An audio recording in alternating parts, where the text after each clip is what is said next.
Welcome to This Explainer. Today, we're unpacking one of the absolute most challenging dynamics in the entire Bible.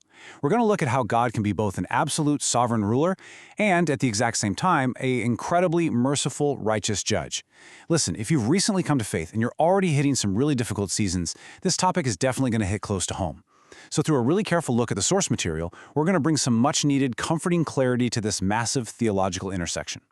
If you are a newer believer wrestling with some heavy life trials right now, I bet you've asked yourself this exact question. You're trying to reconcile a loving God with the, let's be honest, harsh realities of life. When things go sideways, when you're facing real suffering or unexplained loss, it is so incredibly natural to look up and wonder, is the Creator actually dealing me a fair hand here? Is He just? Keep that central question right at the front of your mind as we dive in.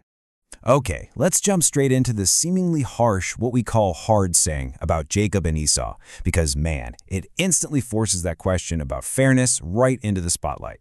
The text says, "For though the twins were not yet born and had not done anything good or bad, I loved Jacob, but I hated Esau." Yeah, this passage from Romans 9 is a tough one. I mean, before these twins even took their very first breath, before they could commit a crime or do a single good deed, God made a distinct choice. On the surface, to our modern ears, that sounds like a massive strike against divine goodness. It feels predetermined and, frankly, just completely unfair. To ease any of that spiritual confusion, here's our roadmap for today. Number 1, the Jacob and Esau paradox. Number 2, Esau's destructive free choice. 3, the sovereign potter and clay. 4, human fairness versus divine mercy. And finally, 5, trusting God through trials. All right, part 1, the Jacob and Esau paradox, reframing the hate of Esau. Let's just go ahead and clear up the elephant in the room regarding what that ancient text actually means here. Because if we don't grasp the ancient language, we're going to build our entire theology on a pretty massive misunderstanding. So here's what's really fascinating. In biblical times, the word hate was often used as an ancient figure of speech, an idiom, for taking a secondary position. It wasn't an expression of cruelty or spite.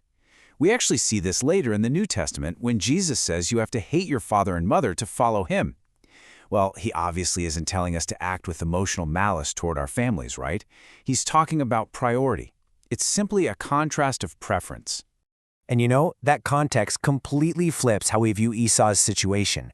God actually still blessed Esau abundantly on earth. He gave him a nation, land, and massive wealth. God simply chose Jacob's line to carry the Messiah to prove that His elective purposes are absolutely not based on human merit. By choosing the younger brother, which, by the way, completely shattered the cultural norms of that day, God was proving that His grand redemptive plan relies on sheer grace, not our own personal resumes. Which brings us to section 2, Esau's destructive free choice, the reality of human responsibility. We really can't talk about divine sovereignty without looking at why a loving God allows people to make destructive choices. You'll see they go hand in hand in the source texts. This brilliantly illustrates the point. Esau wasn't coerced into anything. He actively despised his birthright, choosing immediate, physical gratification over an eternal, spiritual promise. I mean, think about that for a second. For a single bowl of stew, he literally threw away something holy. The book of Hebrews doesn't paint Esau as some tragic puppet who is just doomed from the womb. It paints him as a morally culpable guy who made a terribly short-sighted, destructive decision of his own free will.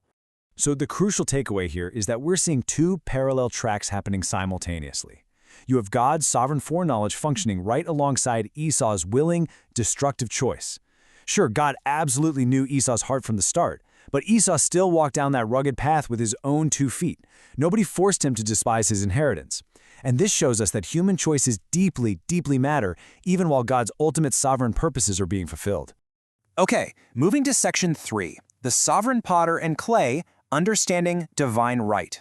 Now, we need to examine a side of God that honestly can be hard to grasp, but it is absolutely essential for understanding how He directs history.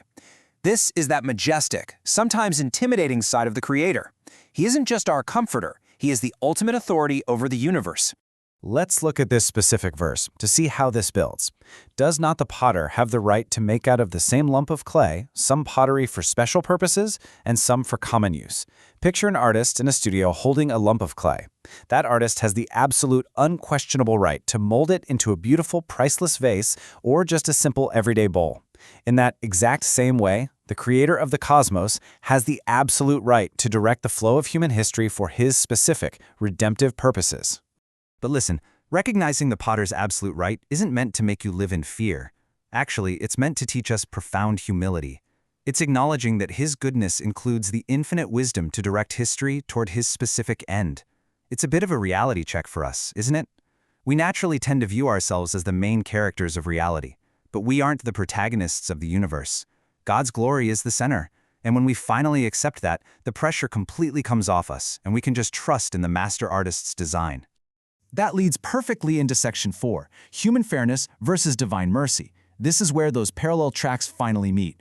We really need to contrast what we think is fair with God's actual mercy. We throw the word fair around a lot, right? Especially when we're hurting. But we need to look at what true fairness would actually look like on a cosmic scale. Here's the hard truth. If we actually received strict human fairness, no one would survive. If God gave us exactly what we earned based on our own merits, the result would be universal judgment. We've all fallen short. So, stepping back, the very fact that God reaches into the clay and chooses anyone at all is a breathtaking display of sheer, unmerited grace. It's not arbitrary cruelty. Like the texts in Exodus and Timothy remind us, he is abounding in steadfast love. He is profoundly patient, and he genuinely desires for people to come to repentance. This table perfectly summarizes everything we're talking about today. When we contrast our limited human perspective against the biblical reality, everything changes.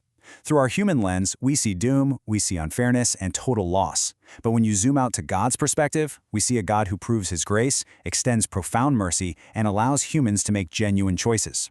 It completely shifts the paradigm. We move from throwing accusations at God to really appreciating his complex, perfect justice. And finally, Section 5. Trusting God through trials, practical peace for the believer. How does all this complex theology practically help you, especially if you're a new convert trying to navigate the confusing storms of life? Because theology shouldn't just live in our heads, right? It has to anchor us when the world falls apart. When you truly grasp that the potter is both completely in control of the clay and infinitely merciful, you can trust him entirely during your most difficult trials. Think about it. If God were just sovereign but not merciful, he'd be a tyrant. If he were merciful but not sovereign, well, he'd be powerless to actually help you. But because he is both, you can rest. When life doesn't make sense and the mystery of it all just feels overwhelming, we have to fall back on his revealed character. He is faithful and he is holding you. So I'm going to leave you with this one final provocative thought today. Does knowing that God has the absolute total right to shape the clay make you fear him, or does it make you marvel at the depth of his mercy? When you realize he holds all the cards, yet he uses his ultimate power to extend grace to us, it really changes everything. Thank you so much for exploring this fascinating intersection of divine will and human choice with me in this explainer today. Let this understanding give you confidence and peace in whatever trials you might be facing right now.